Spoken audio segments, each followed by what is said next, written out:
Hey guys, I wanted to talk about one of your assignments this week I've been getting a couple questions about, and that's the Ohm's Law calculations assignment. Now, this does come after watching a video about Ohm's Law, but it has a little bit of math in it, and people have been asking me questions.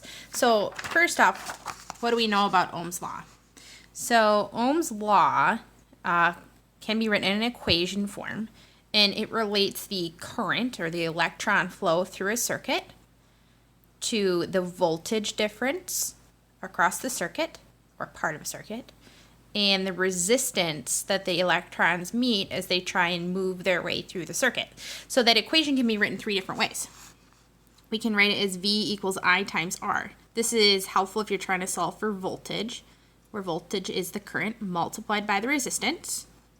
You can also rewrite it to solve for current, I, kind of a goofy symbol to use, but C is used for other things. So current is equal to the voltage divided by the resistance. Or lastly, R, the resistance, equals voltage divided by current. So you're going to be picking from those equations as you work on the calculations today. So just to kind of walk you through a couple examples. So for like the first problem here, they're talking about a defibrillator, and it's used to deliver an electric shock to the human heart. Right? And to it's able to resuscitate a heart that has stopped beating. It says it is estimated that a current as low, so that's I, as low as 18 milliamps through the heart is required to resuscitate. Using 90 kilo ohms, kind of a goofy symbol. That's the resistance unit.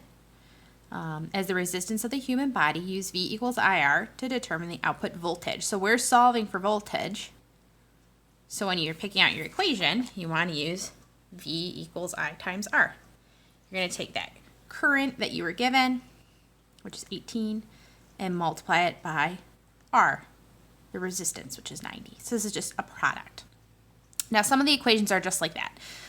For example, the second one says use Ohm's law to find the resistance. So which of the equations are you going to be using? Well, the one that solves for resistance right here. R equals V times I. So you'll take the voltage, divide it by the current, and that's how you're going to get your answer. One of them that people had a little bit more questions about was this one.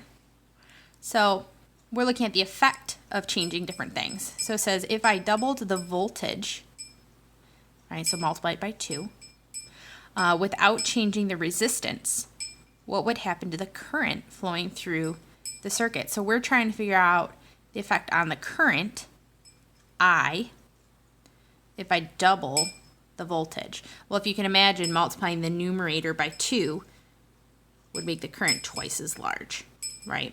So we'd say it would be double what it was before. Another one had to do with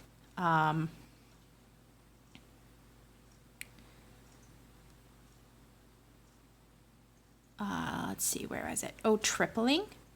So for example here, it says the current in the wires of a circuit is 60 milliamps. If the voltage impressed across the ends of the circuit were tripled, what would be the new current?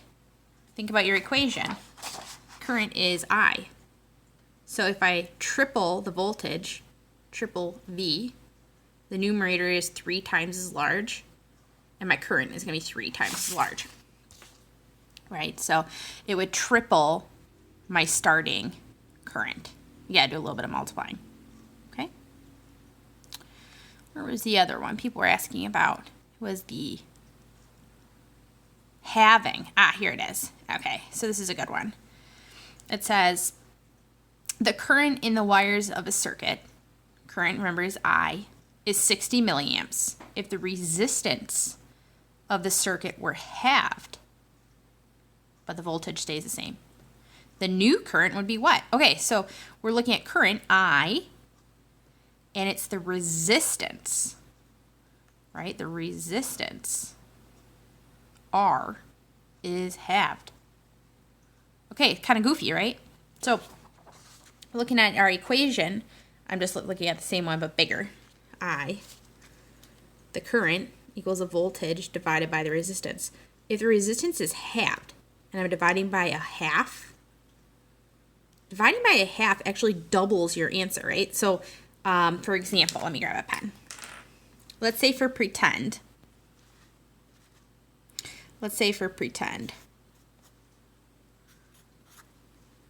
right? The voltage was 8. And I divide it by a half, right? When I divide by half, it actually doubles this answer. 8 divided by a half is 16, right? So in this problem, when we talk about having the resistance, what it's going to do is double your answer, right? When you divide by half, current becomes twice as large. Kind of a, a little bit of a brain twister on that one, but nothing you guys can't do. It's just something you got to think a little bit about, okay? Another one kind of like that, it says, right, just doing some problem solving here. It says, if you double the resistance of a light bulb, right, and that causes the current to become half of what it was, what would happen to the voltage? Well, they said the current is going to be doubled, but the resistance is double, the current is halved. 2 times a half, right? Those two math functions actually cancel each other out, right? 2 times a half would be 1. It would not change my overall voltage, right? So kind of a little bit of mathematical reasoning there. Nothing meant to trick you, just to get you thinking hard, okay? If you have any more questions as you work on those problems, please let me know. Again, there's 12 questions on this. If you do this assignment and you're not happy with your score, or you already finished it and you are not pleased, once I return it, know that you can go back in and edit it for an improved score. All right, talk to you later. Bye.